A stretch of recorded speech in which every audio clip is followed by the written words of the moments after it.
رومیوں کو اسلام اور اہل اسلام کی ترقی قطعاً گوارا نہیں تھی۔ ان کے ہاں رہنے والا کوئی شخص مسلمان ہو جاتا تو اس کی زندگی خطرے میں پڑ جاتی۔ ان کی اس جرت اور بیجا غرور کو ختم کرنے کے لیے رسول اللہ صلی اللہ علیہ وسلم نے صفر 11 ہجری میں ایک بڑے لشکر کی تیاری شروع فرمائی تاکہ وہ روم کی فلسطینی سرزمین کو روند کر رومیوں کو خوفزدہ کر دے اور ان کی حدود پر واقع عرب قبائل کا اعتماد بحال کرے۔ اس سلسلے میں رسول اللہ صلی اللہ علیہ وسلم نے 700 فوجیوں کا ایک لشکر تیار فرمایا۔ سیدنا اسامہ بن زید رضی اللہ عنہ کو لشکر کا سالار مقرر فرمایا۔ یہ آزاد کردہ غلام سیدنا زید رضی اللہ عنہ کے بیٹے تھے۔ 28 صفر 11 ہجری کو بیماری کی حالت میں آپ نے سیدنا اسامہ رضی اللہ عنہ کا جھنڈا اپنے دست مبارک سے درست فرمایا۔ بڑے بڑے جلیل القدر صحابہ کرام سیدنا اسامہ رضی اللہ عنہ کی ماتحتی میں اس لشکر میں شریک تھے۔ سیدنا علی اور سیدنا عباس رضی اللہ عنہما آپ کی تیمارداری کی غرض سے مدینے میں ٹھہر گئے۔ سیدنا ابو بکر صدیق رضی اللہ عنہ اور سیدنا عمر رضی اللہ عنہ امیر لشکر سیدنا اسامہ سے اجازت لے کر آپ صلی اللہ علیہ وسلم کی عیادت کے لیے آتے جاتے رہے۔ آپ کی علالت میں روز بروز اضافہ ہو رہا تھا۔ یہ لشکر مدینہ منورہ سے روانہ ہوا، مدینے سے 3 میل دور مقام جرف میں خیمہ زن ہوا۔ اس وقت رسول اللہ صلی اللہ علیہ وسلم کی بیماری کی تشویشناک خبریں موصول ہو رہی تھیں، چنانچہ اسامہ رضی اللہ عنہ اپنے لشکر کے ساتھ وہیں رکے رہے، بلکہ اللہ کے فیصلے کے انتظار میں ٹھہرنے پر مجبور ہو گئے، اور اللہ کا فیصلہ یہ تھا کہ یہ لشکر ابو بکر صدیق رضی اللہ عنہ کے عہد خلافت میں روانہ ہو۔ یہ عہد صدیقی کی پہلی فوجی مہم قرار پائی۔ جب رسول اللہ صلی اللہ علیہ وسلم نے رسالت کی تبلیغ اور امت کی خیر خواہی کا کام مکمل کر لیا تو آپ کے اقوال و افعال میں دنیا سے رحلت کے آثار نمایاں ہونا شروع ہو گئے۔ آپ نے 10ویں سال رمضان میں 20 دن کا اعتکاف فرمایا اور سیدنا جبریل علیہ السلام نے آپ کو 2 مرتبہ قرآن کا دور کرایا۔ آپ نے اپنی صاحبزادی فاطمہ رضی اللہ عنہا سے فرمایا، میں سمجھتا ہوں میرا آخری وقت آ چکا ہے۔ سیدنا معاذ بن جبل رضی اللہ عنہ کو یمن کی طرف روانہ فرمایا تو انہیں وصیت فرمائی، اے معاذ، غالباً اس سال کے بعد تم مجھ سے ملاقات نہ کر سکو گے اور میری اس مسجد اور میری قبر کے پاس سے گزرو گے۔ یہ سن کر سیدنا معاذ بن جبل رضی اللہ عنہ رونے لگے۔ آپ نے حجۃ الوداع میں کئی بار کہا، غالباً میں تم لوگوں سے اپنے اس سال کے بعد نہ مل سکوں گا، غالباً اس سال کے بعد حج نہ کر سکوں گا۔ اسی طرح الیوم اکملت لکم دینکم اور اذا جاء نصر اللہ کا نزول اسی بات کا پیغام تھا کہ آپ دنیا میں اپنی مہم سے فارغ ہو چکے ہیں، اور اسی وجہ سے اس حج کا نام حجۃ الوداع رکھا گیا، کیونکہ آپ نے اپنے رب سبحانہ و تعالی کی طرف منتقل ہونے کے لیے لوگوں کو الوداع کہا۔ اوائل صفر 11 ہجری میں آپ احد تشریف لے گئے اور شہداء کے لیے اس طرح دعا کی گویا زندوں اور مردوں سے رخصت ہو رہے ہیں۔ پھر واپس آ کر منبر پر تشریف فرما ہوئے اور فرمایا، میں تمہارا پیش رو ہوں اور تم پر گواہ ہوں، اللہ کی قسم اس وقت اپنا حوض دیکھ رہا ہوں، مجھے زمین یا زمین کے خزانوں کی کنجیاں دی گئیں، اللہ کی قسم مجھے تم پر یہ خوف نہیں کہ تم میرے بعد شرک کرو گے، بلکہ اس کا اندیشہ ہے کہ دنیا میں ایک دوسرے سے آگے نکلنے کی دوڑ میں لگ جاؤ گے۔ ماہ سفر کے آخر میں آپ رات کے وقت بقیع غرقد تشریف لے گئے، اہل بقیع کے لیے دعائے مغفرت کی اور فرمایا، ہم بھی تم سے آن ملنے والے ہیں۔ ماہ سفر کے آخری پیر کو رسول اللہ صلی اللہ علیہ وسلم ایک جنازے میں بقیع تشریف لے گئے۔ سیدہ عائشہ صدیقہ رضی اللہ عنہا فرماتی ہیں، آپ بقیع سے واپس تشریف لائے تو میں اپنے سر میں درد محسوس کر رہی تھی اور یہ کہہ رہی تھی کہ ہائے میرا سر۔ یہ سن کر آپ نے فرمایا، بلکہ میں واللہ اے عائشہ ہائے میرا سر۔ یہ آپ صلی اللہ علیہ وسلم کی بیماری کی ابتدا تھی۔ اس کے باوجود آپ باری باری سب بیویوں کے پاس دن گزارتے رہے، یہاں تک کہ مرض میں شدت آ گئی۔ اس وقت آپ سیدہ میمونہ رضی اللہ عنہا کے گھر میں تھے اور پوچھ رہے تھے، کل میں کہاں رہوں گا، میں کل کہاں رہوں گا۔ مطلب یہ تھا کہ مجھے سیدہ عائشہ رضی اللہ عنہا کے ہاں رہنے دیا جائے۔ چنانچہ ازواج مطہرات نے اجازت دے دی کہ آپ جہاں چاہیں رہیں۔ آپ سیدنا فضل بن عباس اور سیدنا علی رضی اللہ عنہما کے سہارے پاؤں زمین پر گھسیٹتے ہوئے نکلے اور سیدہ عائشہ صدیقہ رضی اللہ عنہا کے گھر منتقل ہو گئے۔ سیدہ عائشہ صدیقہ رضی اللہ عنہا فرماتی ہیں، جب آپ میرے گھر تشریف لائے اور بیماری نے زور پکڑا تو آپ نے فرمایا، مجھ پر 7 مشکیزیں پانی ڈالو جن کا بندھن نہ کھولا گیا ہو، تاکہ میں لوگوں کو وصیت کر سکوں۔ چنانچہ ہم نے آپ کو سیدہ حفصہ رضی اللہ عنہا کے ایک لگن میں بٹھا کر مشکیزوں سے پانی ڈالا، یہاں تک کہ آپ نے ارشاد فرمایا، بس بس لوگوں تم نے کام پورا کر دیا۔ اس وقت آپ نے کچھ تخفیف محسوس کی اور مسجد میں تشریف لے گئے۔ سر پر پٹی بندھی ہوئی تھی، ممبر پر فروکش ہوئے اور بیٹھ کر خطبہ دیا اور لوگوں کو وصیت فرمائی، تم سے پہلے جو لوگ تھے وہ اپنے انبیاء اور بزرگوں کی قبروں کو سجدہ گاہ بنا لیتے تھے، تم لوگ قبروں کو سجدہ گاہ نہ بنانا، میں تمہیں اس سے منع کرتا ہوں۔ اور فرمایا، یہود و نصارہ پر اللہ کی لعنت، انہوں نے اپنے انبیاء کی قبروں کو سجدہ گاہ بنایا۔ مزید فرمایا، تم لوگ میری قبر کو بت نہ بنانا کہ اس کی پوجا کی جائے۔ پھر آپ نے خود کو قصاص کے لیے پیش کیا، انصار کے متعلق خیر کی وصیت فرمائی، پھر فرمایا، ایک بندے کو اللہ نے اختیار دیا کہ وہ دنیا کی چمک دمک اور زیب و زینت میں سے جو چاہے لے لے، یا اللہ کے پاس جو کچھ ہے اس کو اختیار کرے، تو اس بندے نے اللہ کے پاس جو کچھ ہے اس کو اختیار کیا ہے۔ سیدنا ابو سعید خدری رضی اللہ عنہ فرماتے ہیں، یہ سن کر ابو بکر صدیق رضی اللہ عنہ رونے لگے اور فرمایا، ہم اپنے ماں باپ کے ساتھ آپ پر قربان۔ ابو سعید خدری رضی اللہ عنہ فرماتے ہیں، ابو بکر صدیق رضی اللہ عنہ کی اس بات پر ہمیں حیرت ہوئی، لیکن چند دن بعد معلوم ہوا کہ جس بندے کو اختیار دیا گیا تھا وہ خود رسول اللہ صلی اللہ علیہ وسلم تھے، اور ابو بکر ہم سب سے زیادہ صاحب علم تھے کہ بات کو اسی وقت سمجھ گئے تھے۔ اس کے بعد رسول اللہ صلی اللہ علیہ وسلم نے ابو بکر صدیق رضی اللہ عنہ کی تعریف کی اور ان کے دروازے کے سوا مسجد میں کھلنے والے تمام دروازے بند کرنے کا حکم فرمایا۔ اسی دن آپ نے وصیت کی کہ یہود و نصارہ اور مشرکین کو جزیرۃ العرب سے نکال دیا جائے اور وفد کو اسی طرح نوازا جائے جس طرح آپ نوازا کرتے ہیں۔ آپ نے نماز، غلاموں اور لونڈیوں کے بارے میں بھی وصیت فرمائی اور فرمایا، میں تم میں 2 چیزیں چھوڑ رہا ہوں، جب تک ان دونوں کو مضبوطی سے تھامے رہو گے ہرگز گمراہ نہیں ہوگے، کتاب اللہ اور میری سنت۔ مرض کی شدت کے باوجود آپ نمازیں خود پڑھاتے رہے، لیکن اس دن یعنی جمعرات کو جب عشاء کا وقت ہوا تو آپ نے لگن میں غسل فرمایا تاکہ مرض میں کمی ہو جائے۔ اٹھنے لگے تو غشی طاری ہو گئی، پھر افاقہ ہوا تو دوبارہ غسل فرمایا، پھر اٹھنے لگے تو اس بار بھی غشی ہو گئی، تیسری بار غسل فرمایا، اٹھنے لگے تو پھر غشی طاری ہو گئی۔ آخر آپ نے ابو بکر صدیق رضی اللہ عنہ کو کہلا بھیجا کہ وہ لوگوں کو نماز پڑھائیں۔ چنانچہ اس وقت سے بقیہ ایام میں ابو بکر صدیق رضی اللہ عنہ نے نماز پڑھائی۔ آپ کی حیات مبارکہ میں ابو بکر صدیق رضی اللہ عنہ نے 17 نمازیں پڑھائیں۔ ہفتہ یا اتوار کو رسول اللہ صلی اللہ علیہ وسلم نے کچھ افاقہ محسوس فرمایا، چنانچہ 2 آدمیوں کے سہارے سے ظہر کی نماز کے لیے تشریف لے آئے۔ اس وقت سیدنا ابو بکر صدیق نماز پڑھا رہے تھے۔ آپ کی آمد کو محسوس کرتے ہی ابو بکر صدیق پیچھے ہٹے، لیکن آپ نے اشارے سے روک دیا اور پھر ابو بکر صدیق رضی اللہ عنہ کے پہلو میں بیٹھ کر نماز پڑھائی۔ اس نماز کی صورت یہ تھی کہ آپ کو دیکھ کر ابو بکر صدیق اور ابو بکر صدیق کو دیکھ کر دوسرے لوگ نماز کے ارکان ادا کرتے جاتے تھے۔ 12 ربیع الاول پیر کے دن حجرہ مبارک سے آپ نے پردہ اٹھا کر دیکھا تو صحابہ فجر کی نماز میں خشوع اور خضوع سے مشغول تھے۔ یہ منظر دیکھ کر آپ خوشی سے مسکرا دیے۔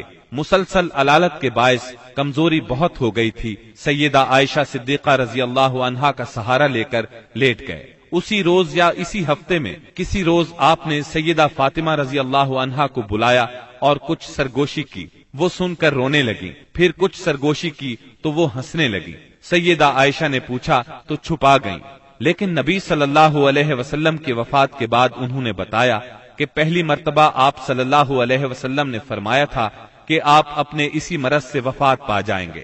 یہ سن کر میں روئی۔ پھر آپ نے فرمایا کہ آپ کے اہل و عیال میں سب سے پہلے میں آپ سے ملوں گی۔ اس لیے میں ہنسی تھی، اور آپ نے انہیں یہ بشارت بھی دی تھی کہ آپ ساری خواتین جنت کی سردار ہیں۔ دن جیسے جیسے چڑھ رہا تھا آپ پر بار بار غشی طاری ہو رہی تھی۔ سیدہ فاطمہ رضی اللہ عنہا یہ دیکھ کر بولی، ہائے میرے باپ کی بے چینی۔ آپ نے ان کے الفاظ سنے تو فرمایا، آج کے بعد تمہارا باپ کبھی بے چین نہیں ہوگا۔ پھر آپ نے حسن اور حسین رضی اللہ عنہما کو چوما، ازواج مطہرات کو بلا کر وعظ و نصیحت فرمائی۔ ادھر لمحہ بلمحہ تکلیف بڑھتی جا رہی تھی اور اس زہر کا اثر بھی ظاہر ہونا شروع ہو گیا تھا جو آپ کو خیبر میں کھلایا گیا تھا۔ چنانچہ آپ اس کی تکلیف شدت سے محسوس کر رہے تھے۔ آپ نے اس حالت میں چہرے پر ایک چادر ڈال رکھی تھی، جب سانس پھولنے لگتا تو چادر چہرے سے ہٹا دیتے۔ اس حالت میں بھی آپ نے فرمایا، یہود و نصارہ پر اللہ کی لعنت، انہوں نے اپنے انبیاء کی قبروں کو سجدہ گاہ بنایا۔ مطلب یہ تھا کہ تم ایسے کام نہ کرنا۔ آپ نے ان لمحات میں یہ وصیت بھی فرمائی، سرزمین عرب میں 2 دین باقی نہ رہنے دیے جائیں۔ یہ آخری وصیت تھی جو آپ نے لوگوں کو فرمائی۔ اس کے بعد کئی بار فرمایا، الصلاة الصلاة وما ملكت ایمانکم، نماز نماز اور تمہارے زیر دست لونڈی اور غلام، یعنی ان کا خاص خیال رکھنا۔ پھر نزاع کی حالت شروع ہو گئی۔ سیدہ عائشہ رضی اللہ عنہا نے آپ کو اپنے سینے اور گلے کے درمیان سہارا دیا۔ اسی دوران میں ان کے بھائی عبد الرحمن بن ابی بکر آئے۔ ان کے پاس کھجور کی تازہ مسواک تھی۔